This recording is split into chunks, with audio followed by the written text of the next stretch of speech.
Okay, good evening, everyone. This is Sachin Karnik here. Today is the 24th of February, 2026. We are continuing our Angel Wing Personal Transformation Program online. This is year number 3, week number 8, I believe.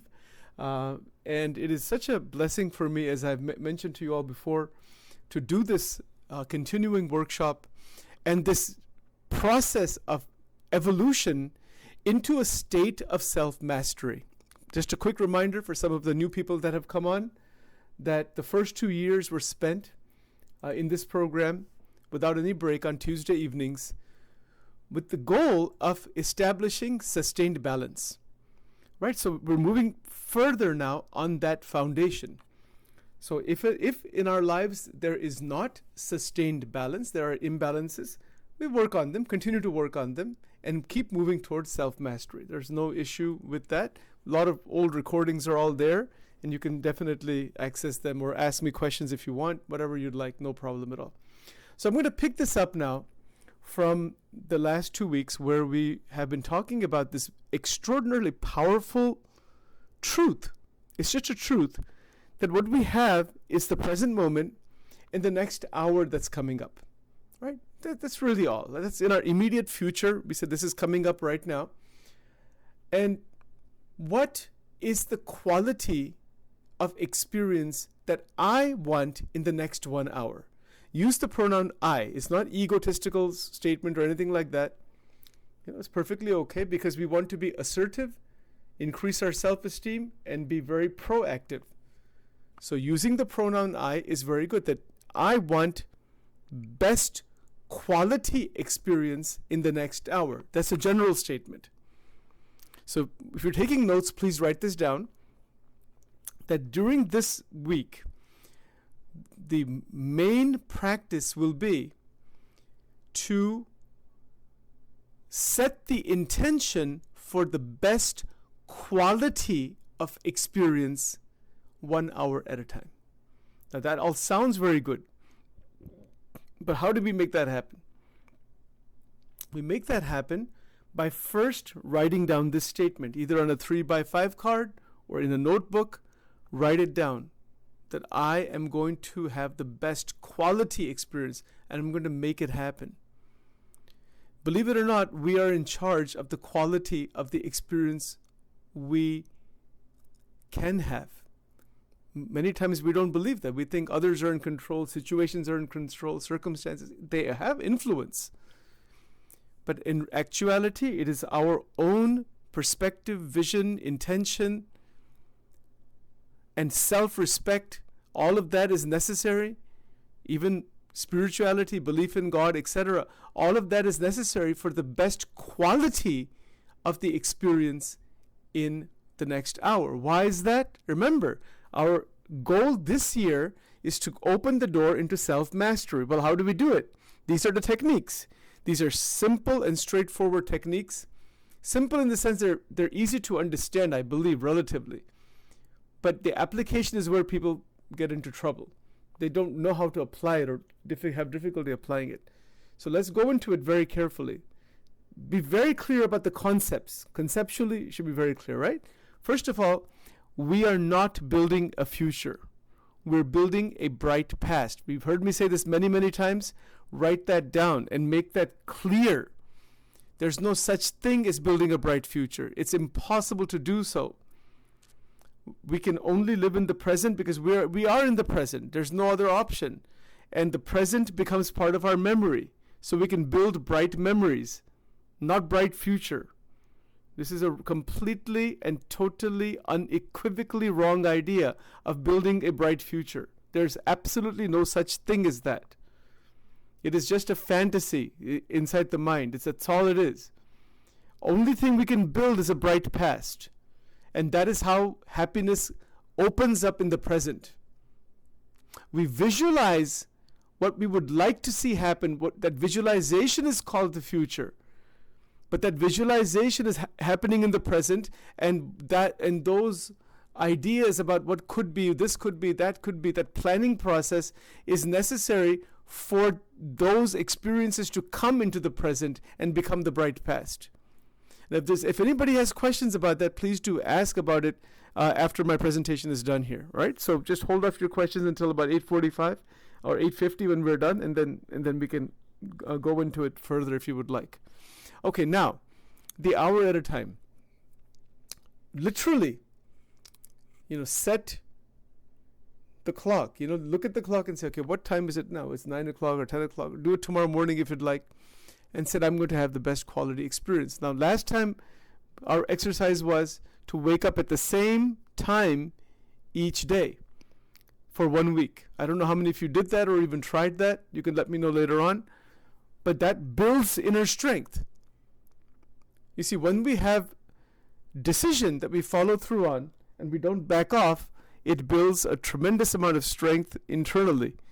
So whatever time you've decided to wake up, to not wake up even 1 minute later, to wake up at the same time each day without any deviation, that builds good physical health, mental strength. It has a lot of benefit, right? So I don't know how many people tried it or not, but anyway, maybe you tried it a couple of days, maybe wavering. If you didn't do it for 7 days, do it this week then for 7 days, right? And so don't waver from that, and you'll see the strength that builds up. That was one point, and then the other point also from last week was to simply make sure that before we put something in our mouth, is it the right food that goes into the body, because the body is a machine. These were two things we talked about last time. All right. Now, this week there's a little paragraph here I want to show you, and it's a jam-packed one, so we're going to break it up very, very carefully and slowly. Okay, so let's take a look at this here. If you remember, we did talk about motivation, vision, and self-concept. So let's take a look at this a little bit more carefully. Motivation and vision at the level of initiation. So motivation is what? Motivation is the fluctuating internal impetus that energizes goal pursuit. Let's look at that definition. I'll make that a little bit bigger for you so you can take a look at that carefully. And I'll send this to you as a document so you'll have that. So take a look at that. Let me see if I can actually put a highlight on that. Whether if that will help or not. Let's take a look at that here. Oh, that's not going to work. Hold on a second here. Maybe. Oh, okay, there we go. Motivation, the fluctuating internal impetus that energizes goal pursuit. Do we have motivation in life? We say that I'm motivated sometimes, sometimes not. But what is motivation? It is an internal impetus. What does that word mean, impetus? It's an internal directive, internal wanting, internal force in some sense that energizes us to reach certain goals, to have certain experiences. So this week, experience that we want is that we want the best quality of experiences, not just one experiences, all experiences, as many as possible, to have the highest quality. And that there's a lot involved in that. There's quite a bit involved in trying to understand and to determine what the best quality experience might be. And it all depends very much on what is happening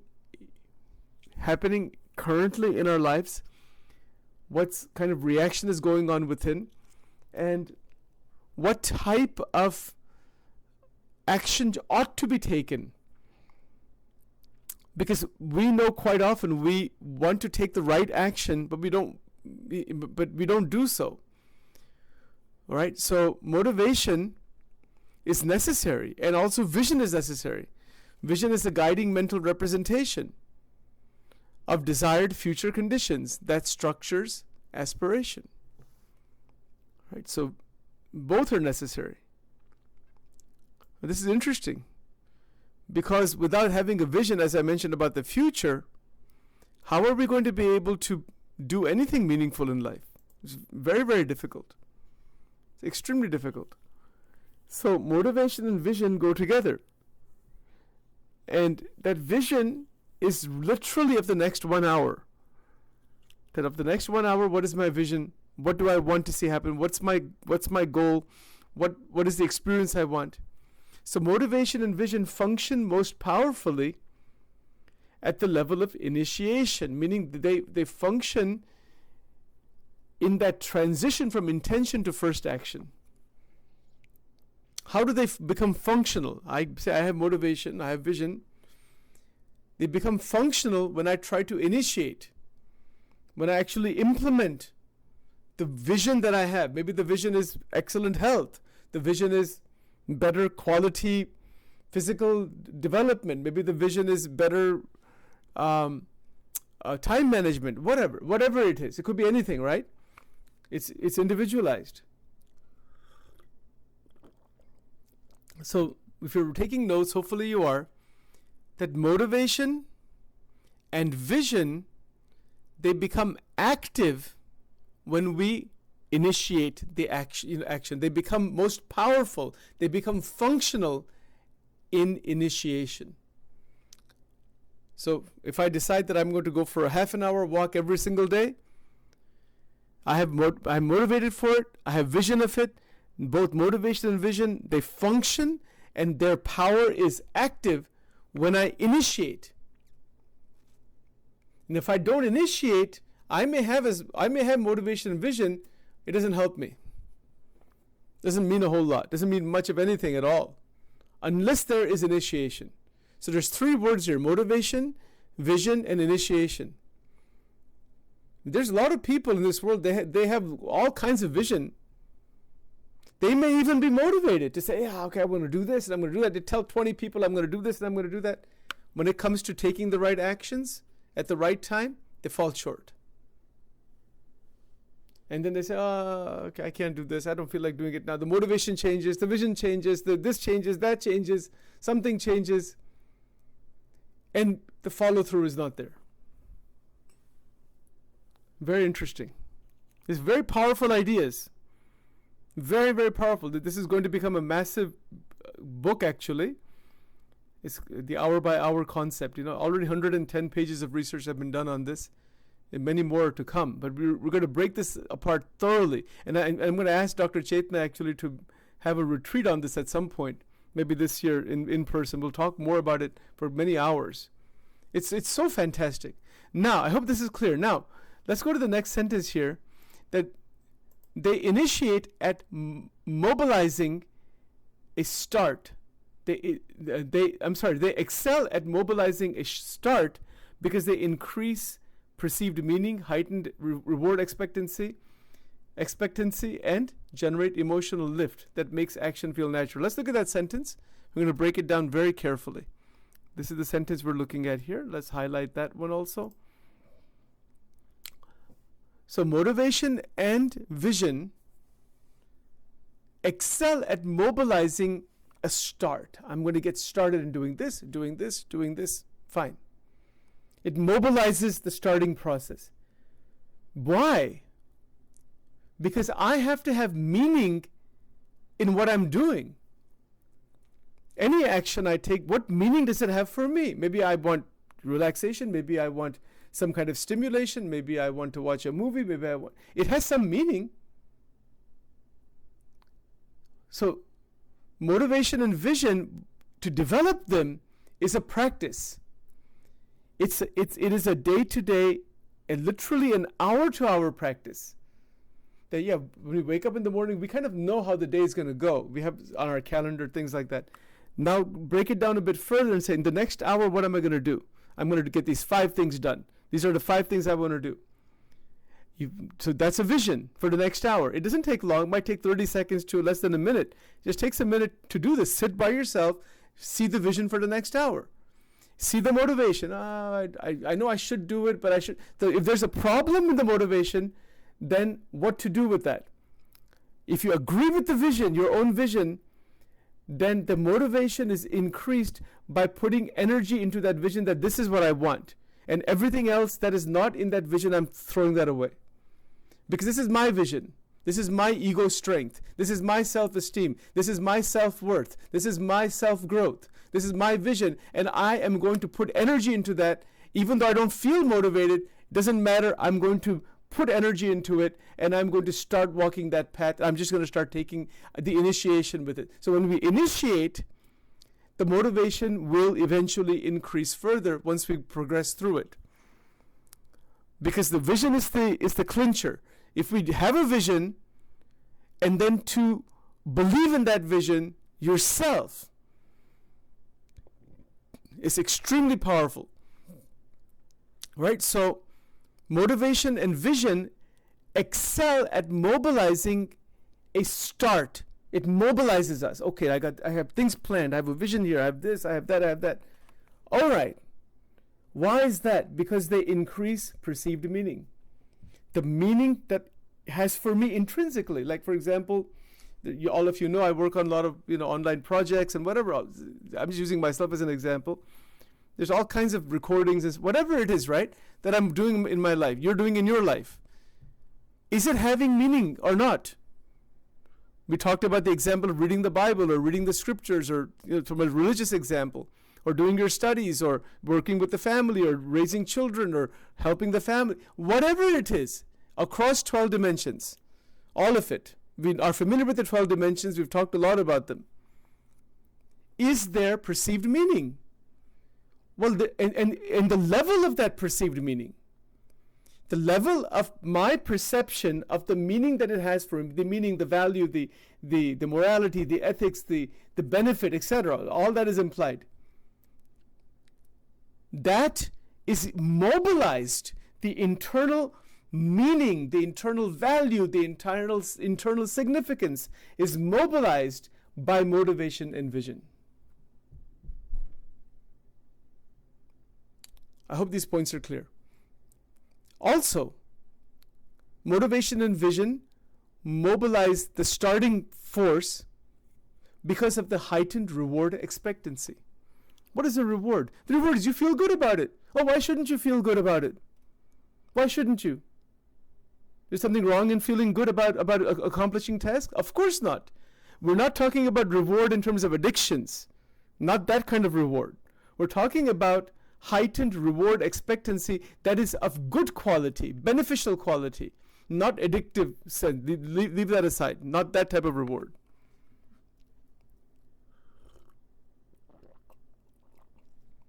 Very interesting. Reward expectancy. What is reward expectancy? Now, I would break that down into two parts. One is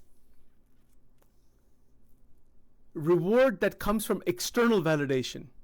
My boss, my supervisor, my family, my XYZ, whoever is giving me good feedback, giving me kudos, etc. That's a kind of reward. Monetary rewards, those kinds of things, right? Externally coming to us. Yes, that is there also. And that is expected at times. That has a place in life, no doubt. No doubt. But if that's all that's there, one will be disappointed. So then there's the internal heightened reward expectancy. That's the second aspect, or they will go together. If there is, or when there is heightened internal reward expectancy, you win the game of life.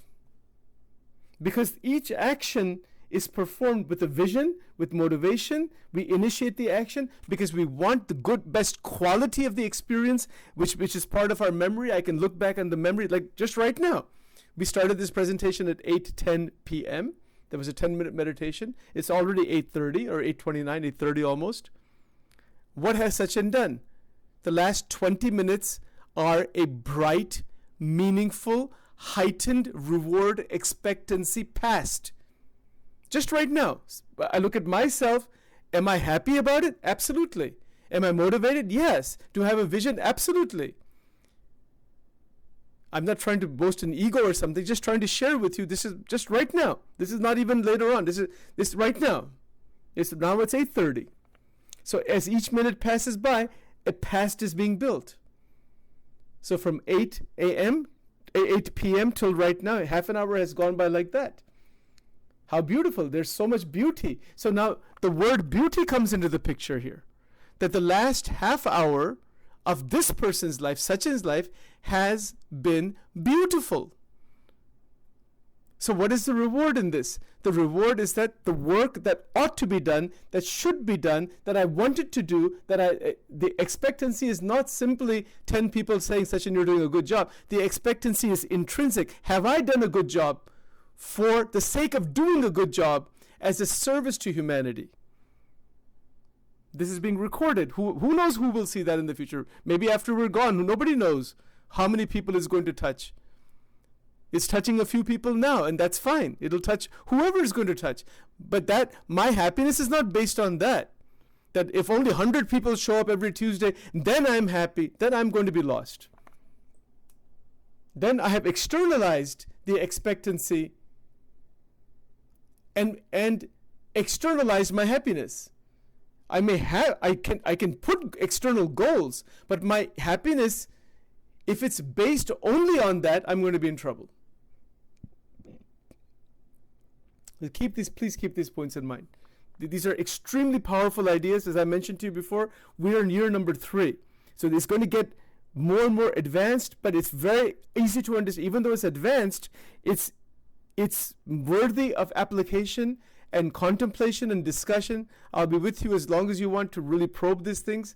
It's self-mastery is no joke. There's a handful of people probably, or we don't know what the percentage is, but it's a very low percentage in the history of humanity that have ever reached self-mastery. And our contention in Angel Wing is that we can all reach it, if we are serious about it. If you're not serious about it, want to remain in the mud, stay in the mud. But you want to come out of that and go into a state of heightened joy, heightened balance, extraordinary living, extraordinary energy, it's possible. Yes, absolutely it's possible. Why not? Of course it's possible. All right, so having said that, let's be clear. Let's go very clearly and very carefully. Motivation and vision is within us. If it's lacking, that has to be developed first. That has to be sit down for meditation, write journaling. If you're seeing a therapist, see a therapist or a counselor or a coach or whatever. Whatever it is, get the vision clear. Get the motivation up and running, literally. And start initiating, start working on it. Decide how to move further ahead. So there is heightened expectancy internally. That internal expectancy is naturally rewarding, because you're meeting your own standards. There's nothing equal to that in life. When we have our own high personal standards, maybe they're guided by or given by teachers or gurus or whoever is possible, but when we have our own internal heightened standards, and when we meet them, that is called heightened reward expectancy that is fulfilled. Each sentence in these 110 pages so far is jam-packed with wisdom. We have to break it up, open it up. That's why we created this document. Okay, now, here's the other part. Motivation and vision, when they come together, they generate emotional lift. Our emotions get better. The TEMDE, remember, thought, emotion, memory, desire, energy, all 5 of them are uplifted, particularly the emotions that make action feel natural. Now, this is the beautiful part. When does action feel natural without resistance? Let's understand that question. Action is of 3 types. If you have not written this down, write it down, please. There is verbal action, physical action with the body, and mental action with the mind. Action is of 3 types: physical, mental, verbal. You should know that by now. Should be very clear. So when our emotions are uplifted by motivation and vision, we get a lift. Our emotions are lifted and our action becomes natural. It feels natural because there's no resistance in that. And action without resistance is the best use of energy. It's just, that is going to increase the quality of our experience. The quality of our experience. It could be simply sitting at a restaurant and having a meal, but there's no resistance inside. That meal is just beautiful. It's just fantastic. It feels great. Okay, now let's look at the next line here. I'm going to highlight that here for you so we can take a look at that. let's put that in a different color here. Let's see where is that highlighter. Okay, let's put that in the yellow. So, however, the psychological properties that make motivation and vision effective at initiation also make them unreliable as stabilizers. They are state dependent, meaning their intensity varies with sleep, stress, novelty, and neuropsychological readiness. We're going to break this up very carefully. Let's go very carefully. So we've already seen where motivation and vision can be useful for us. However, the psychological properties, there are properties within us, our states of mind, etc., that are, that give us that go-getter attitude, that make motivation and vision effective at initiation. Because you can initiate. I can say that I'm going to work on this project, or I'm going to go for a run, or I'm going to do this. Motivation and vision are effective at initiation. Although that is true, also make them unreliable as stabilizers. Why is that? Because motivation and vision are state dependent. This is something you may not have thought about before. Very interesting. Meaning, what does that mean? That their intensity, how strong is motivation? How strong is that vision? It varies with sleep. It's the quality of sleep, how much stressors we have in life, novelty of experience. If it's all repetitive, motivation seems to all go away. Neuropsychological readiness. And this is why motivation and vision don't last. I hope this is clear. Let's go through it again. Make sure this is difficult to explain and even more difficult to understand. We want to go carefully, very slowly and carefully.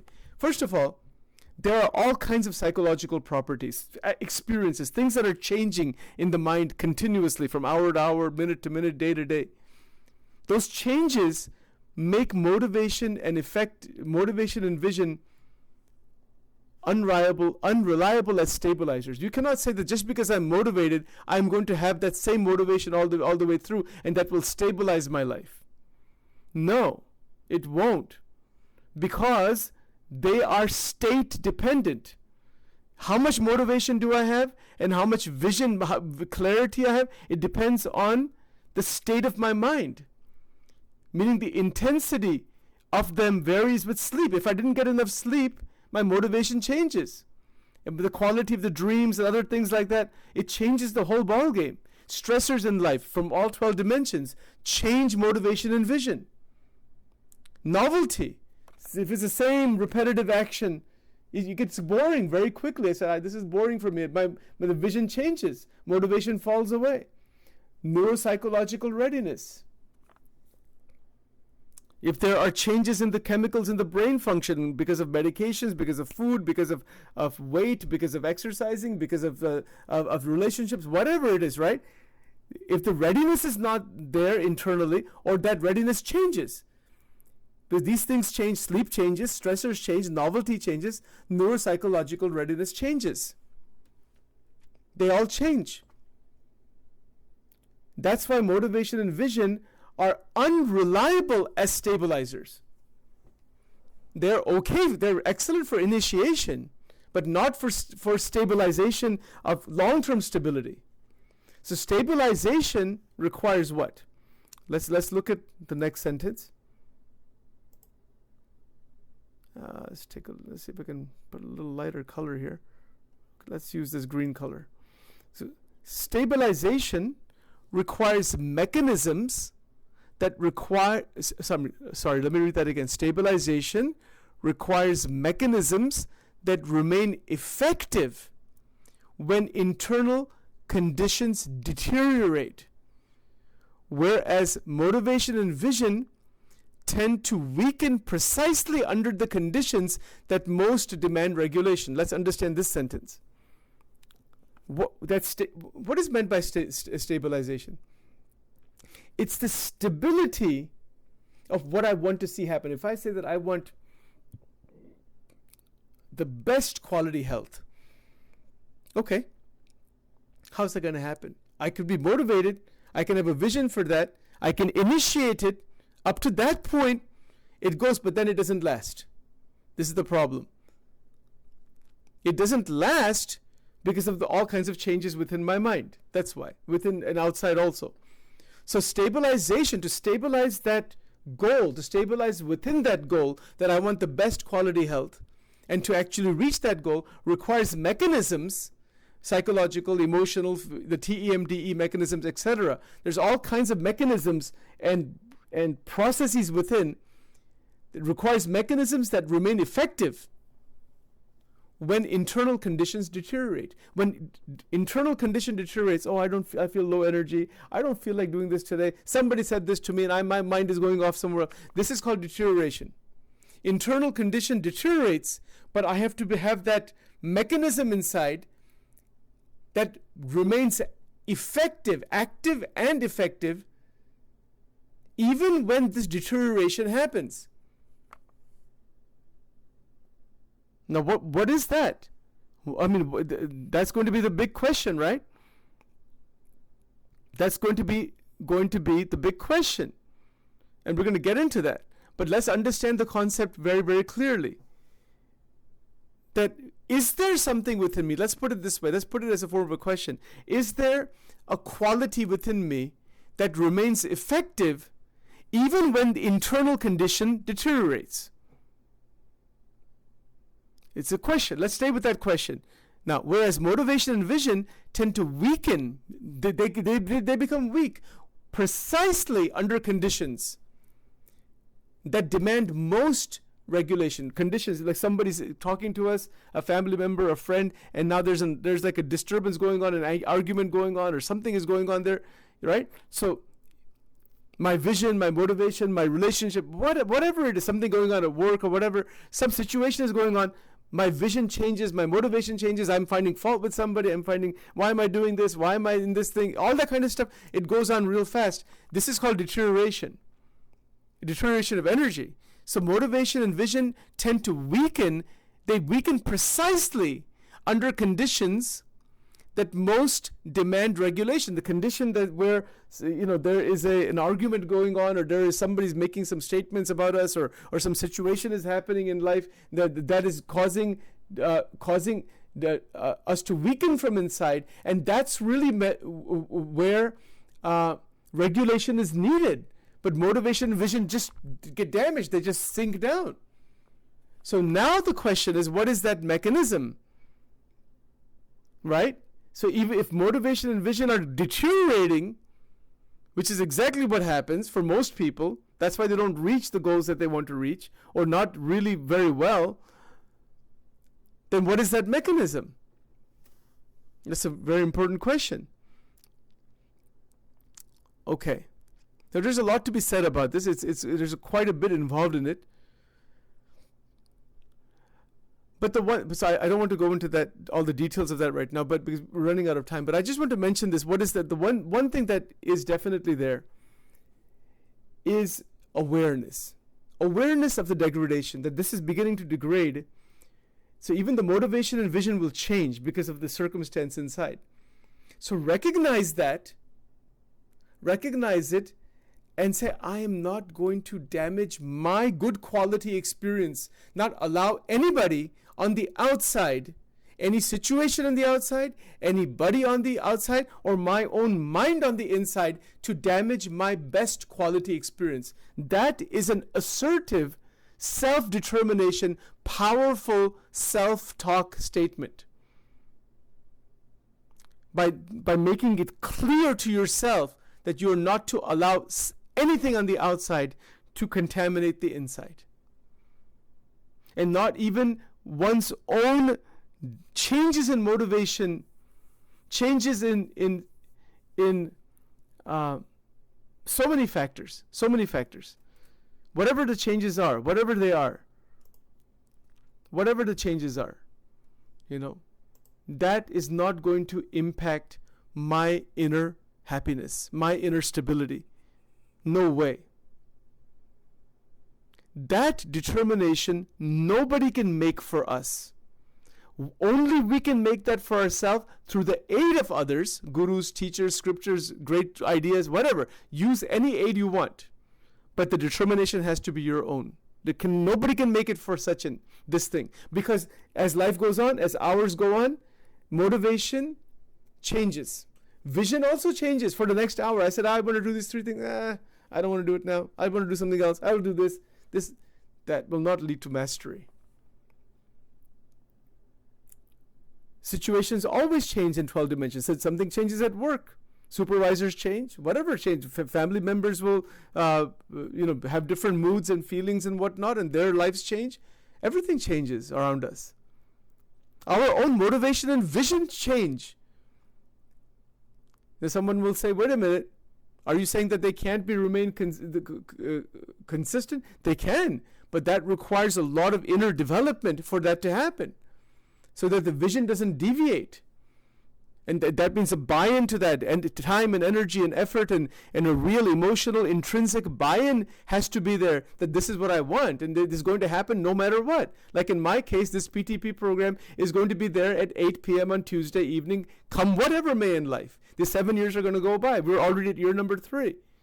And it's not going to stop. All these recordings are going to be made. This entire path is going to be shown. It'll be presented to the world. It is being presented to the world as a service. End of the matter.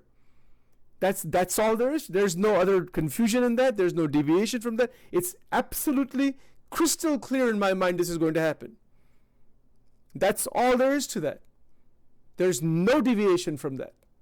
And there's not going to be, unless there's an emergency or something, that we do not cancel these sessions. That kind of tenacity is needed across 12 dimensions in everything we do. We get to that point. And when we have that tenacity and strength, which is what? Do not allow anybody, anyone, anything, any situation, any memory, one's own memories, to contaminate the living experience of the present.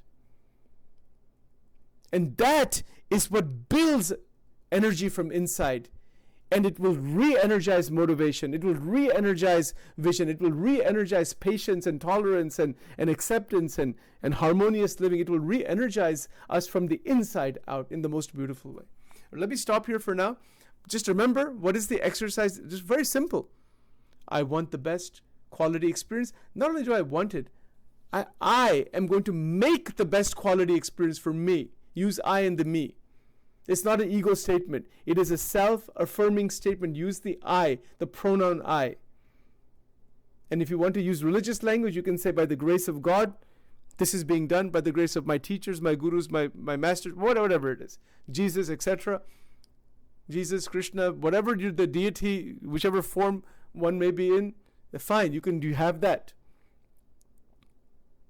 But use the pronoun I. Specifically to increase self-esteem. And then from that, if you want to say, if it's happened well, you can give the credit to God if you want.